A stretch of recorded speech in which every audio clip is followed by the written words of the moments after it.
Hello, and welcome to the Chapter 9 lecture.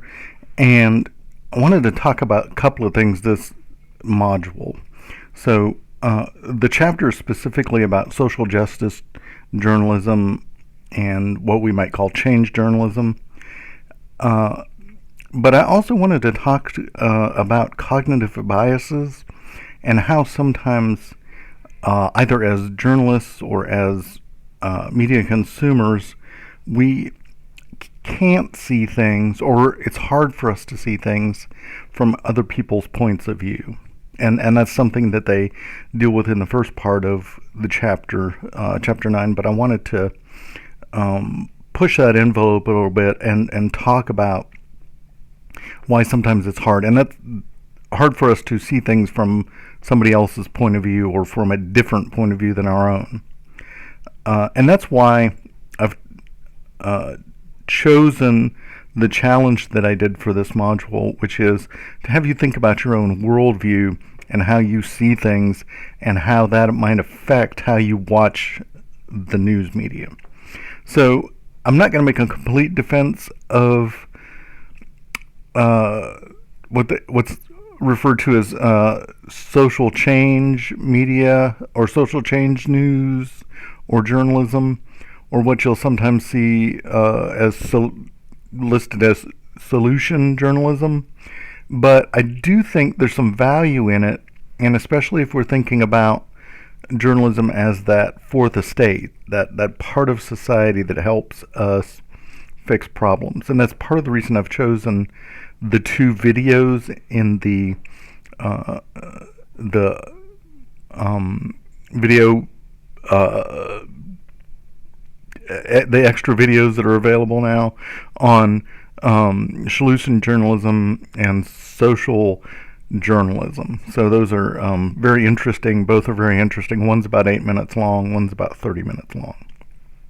But let's talk about cognitive bias, both personally, so for you and me, and then also some of the biases that sometimes get in the way of reporting as well. Okay, so there's a textbook I use for another class called Post-Truth, and basically what they say is, the thing about human beings is we're not as irrational as we think we are. And we have what are called cognitive biases, which are systematic errors in the way we think and make decisions and the judgments that we make about other people. So the way we frame information and the way that we contextualize it has a lot to do with how we process it. And there's some things that get in the way of us kind of processing our information sometimes.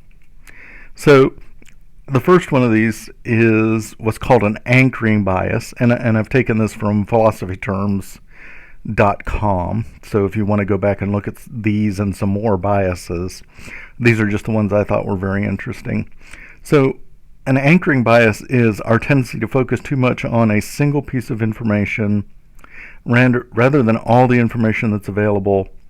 And typically the reason it's referred to as an anchoring bias is it's the first thing or kind of the most recent information that you've received, or even sometimes the most emotional information that you've received, and you kind of stick with that information as quote unquote truth because of its impact on you. Then the next thing that can kind of get in the way of us being able to see other things, see truth, see things from other people's points of view is what we call an availability heuristic, which is basically a tendency to attach too much weight to the information that we have right here in front of us.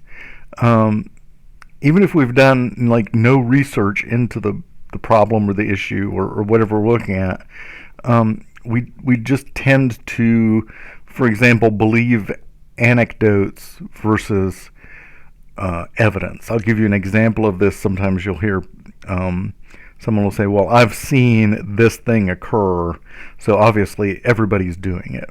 So maybe I've seen someone try and purchase alcohol and tobacco or purchase alcohol and tobacco with their SNAP card. So that would be evidence to me that everybody's doing it. But we're using a personal anecdote and not looking at the evidence, which might tell us a different story.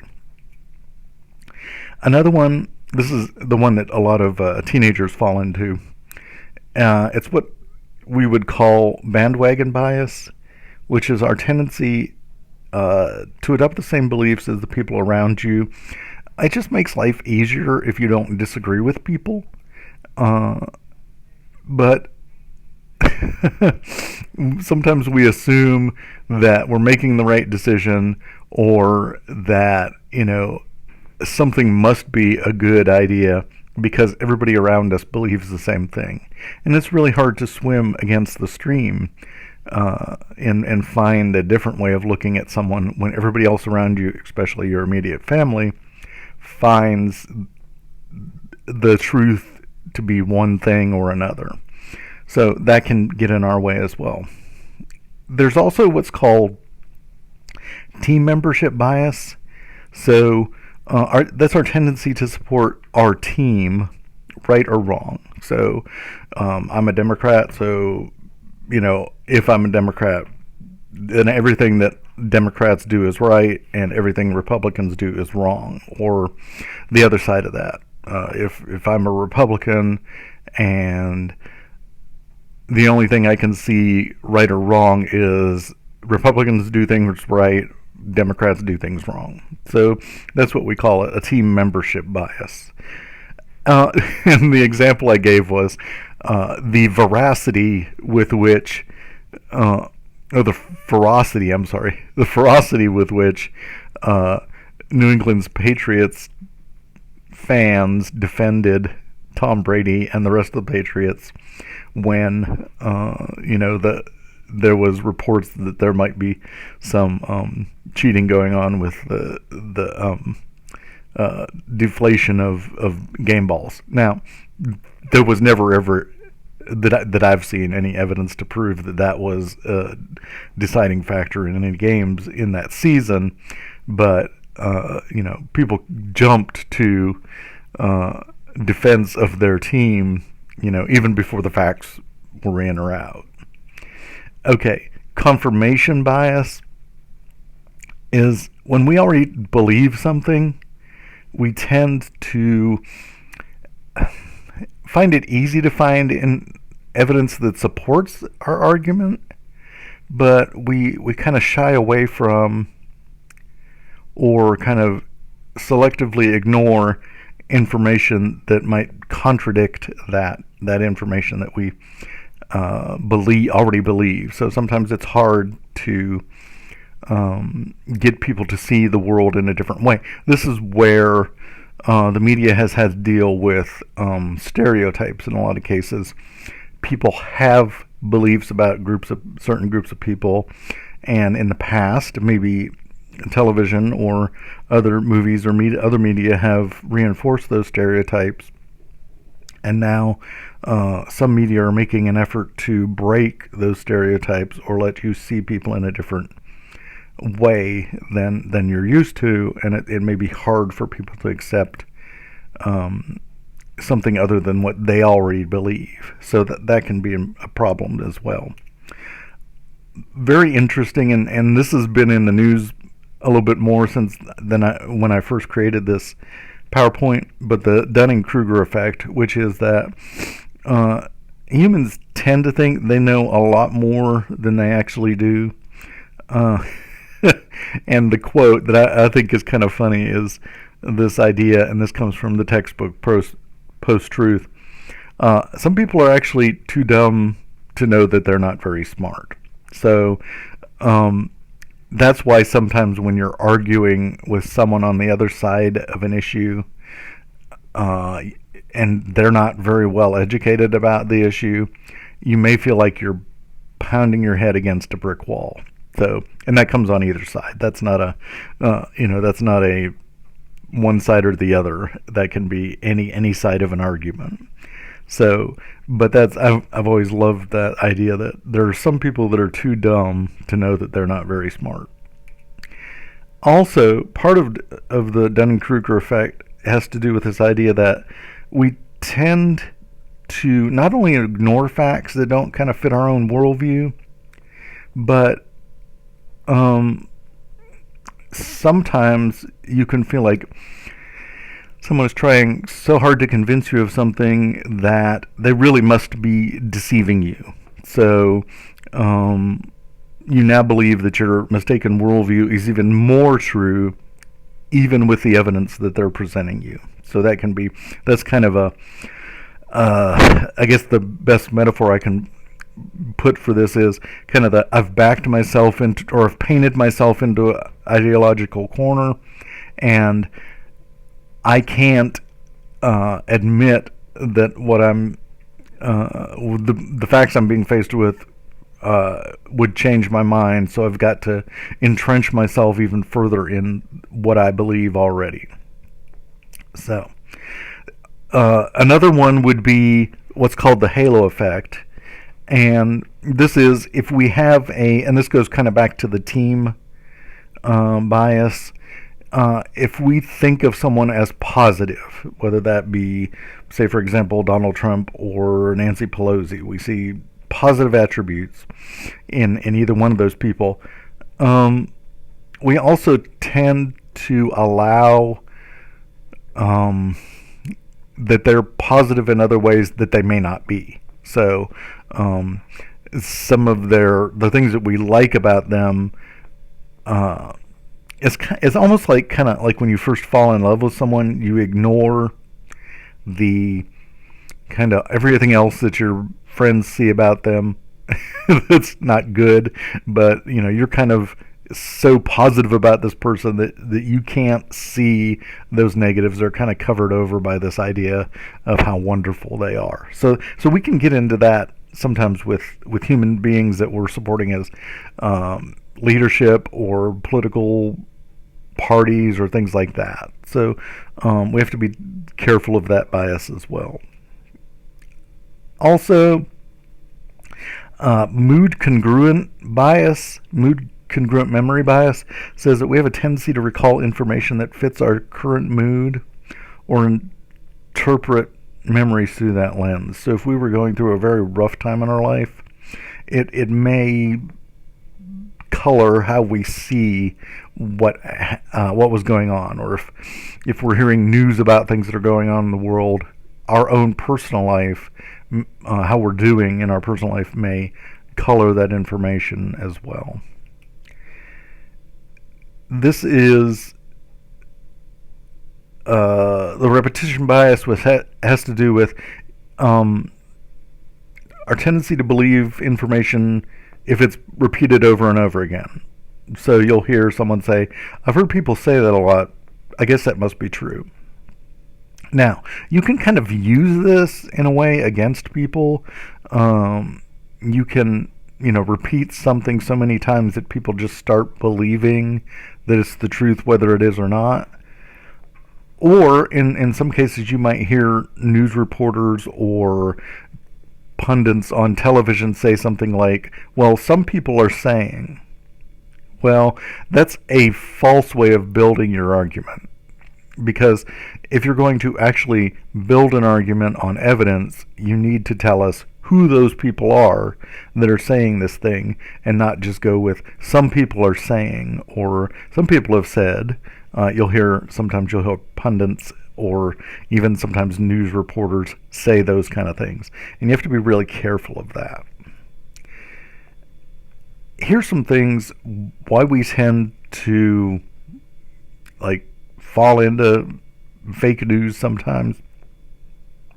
So sometimes we have a blind spot, and so we don't think about our own personal biases or how they might be affecting how we think about something.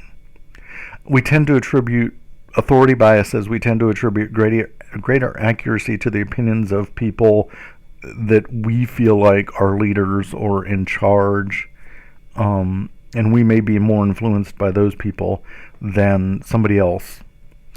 Another thing is, as a society, we have sometimes kind of a pessimistic view of the world, and this is what we would the bias of declinism, meaning things around us are going badly, and you know, I'm going to believe things I see in the news that say things are going badly because that's how I feel and that's how society feels around me. And then also, sometimes you can take advantage of someone who might be prone to fake news by building up an argument that, say for example, the media is out to get you. They just don't like the way you look at the world, and they're going to tell you something different because they just don't like that. Now, we have to be careful about that, and this is one of the things about social change journalism that journalists have to be careful of. You can't just be an advocate for something and not maybe turn someone away from you because of their perception of your bias about a topic. So as a social change type of journalist, you can't just present anecdotes, or you can't just present kind of a limited picture of what's going on in the world and not bring evidence into that, and also bring in maybe some other points of view about what could be done or what's being done. A very interesting video, one of the ones that I've asked you to look at, talks about this idea of the foster care system and things that need to be, changed or made better in the foster care system. But if you're only an advocate for change and you don't recognize maybe some good things that are going on, and you don't feed evidence into your story, just giving anecdotes of how horrible something is, like the foster care system, is going to give your audience a false sense of what's going on. So you have to be very careful about that. Now, here's biases on the other side from the media coming to people. And here's some things we need to think about when we're looking at news. And these are just some kind of illustrations of some things we might think about when we think about the news and how things are given to us. So, a big problem in journalism is what we would call a bias by omission. So, and we talked about this previously, where if you only have so much time to put something out there, you may miss some important things that are that the audience needs to know. So the other thing that can happen is in a singular story, rather than just a series of articles where you've left some information out, you might present one side of an event but not the other. So you couldn't, or you wouldn't necessarily want to say, oh, hey, there was a Ku Klux Klan rally in downtown Rome a couple of months ago, and so many people showed up, and they were supporting white supremacist policies and white supremacist ideals, but completely leave out the fact that there were other people counter-protesting on the other side of that.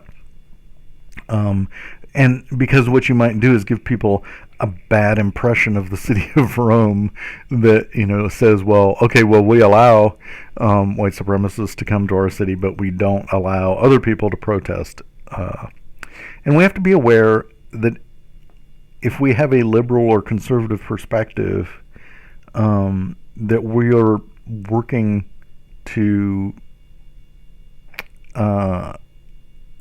account for that in our stories.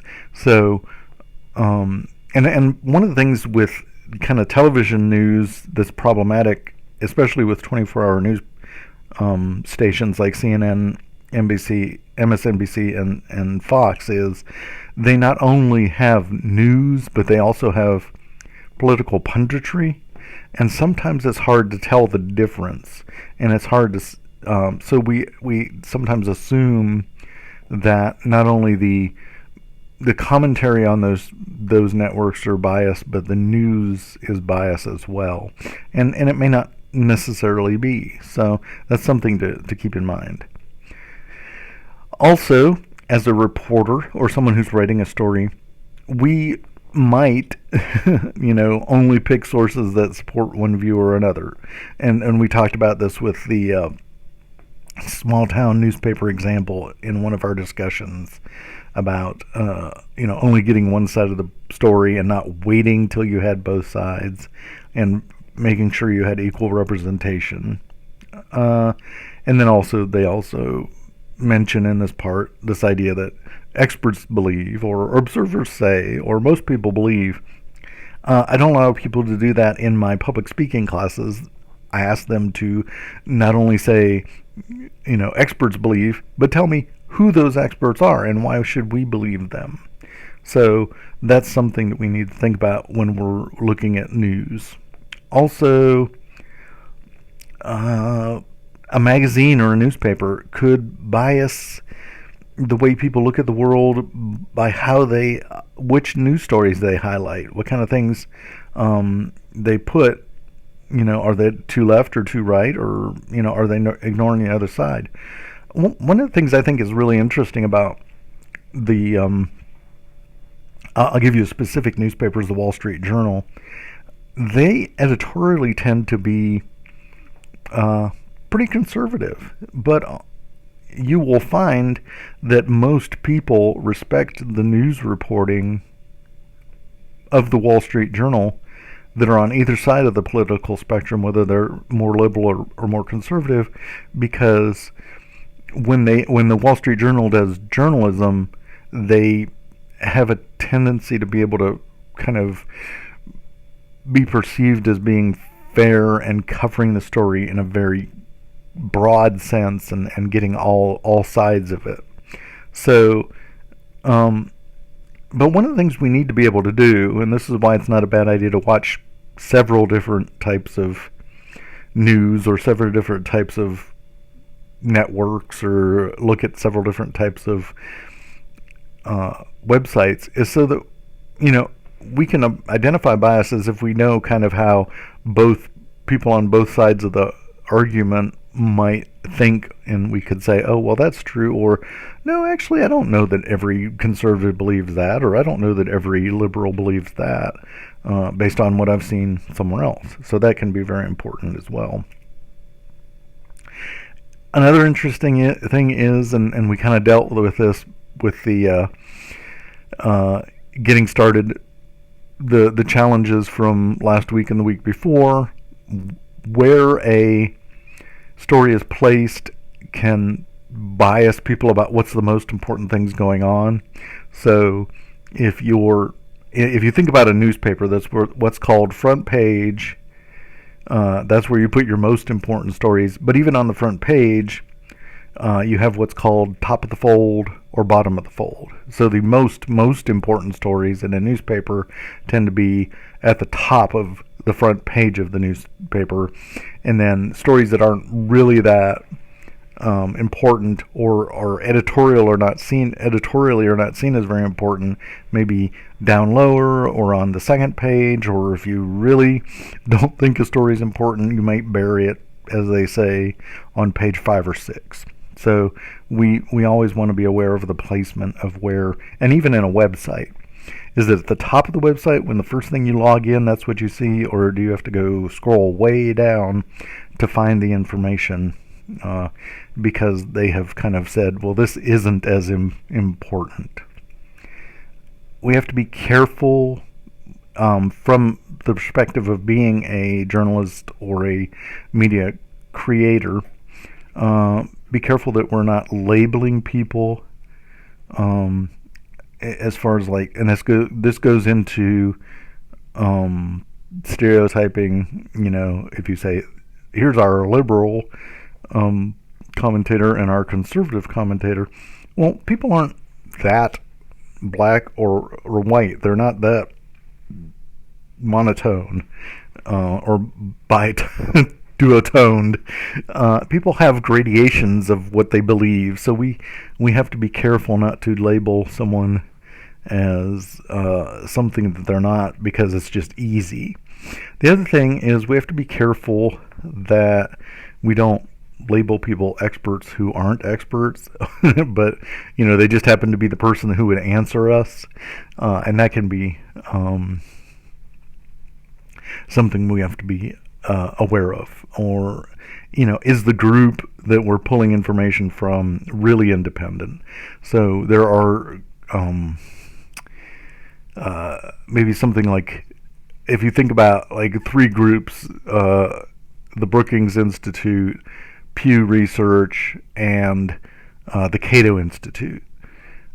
Those are actually all fairly expert type, or fairly expert institutes, or think tanks, but you have to consider that if you're looking at something from Brookings Institute, it's more likely to be more liberal. If you're looking at something from the Cato Institute, more likely to be more libertarian or conservative. So, being aware of whether a group is truly independent. And I brought up Pew because their research tends to be more independent. It's not based in a liberal or a conservative point of view. And just one of the things to remember is, just because someone is labeled, so if you say they're an expert on Mideast strategy, if they spent time as a military leader in the Middle East for 15 years, then you can label them as a Mideast strategist or an expert in Mideast strategy. So, labeling isn't always bad if it's truthful. And then, one thing we have to be careful is, as journalists, we don't want to be public relations people. We don't want to only give one interpretation of an event or a policy. You have to be careful as a reporter that you don't give kind of personal, subjective comments about objective facts. You want to try not to make one ideological side look better than another, and so you just don't want to. The problem with spinning stories is that we're not looking to tell the truth necessarily. We're looking to capture an audience, and that's when we get into trouble. Is when we're not telling the truth. We're just trying to bring eyes to whatever we're doing. So, thank you very much. This is the Chapter 9 lecture, and I would like you to watch those two videos on what we call solution journalism and social change journalism, because I think they're very important to kind of as a backbone for reading the chapter and getting a sense of what this is all about. And thank you very much, and have a good afternoon.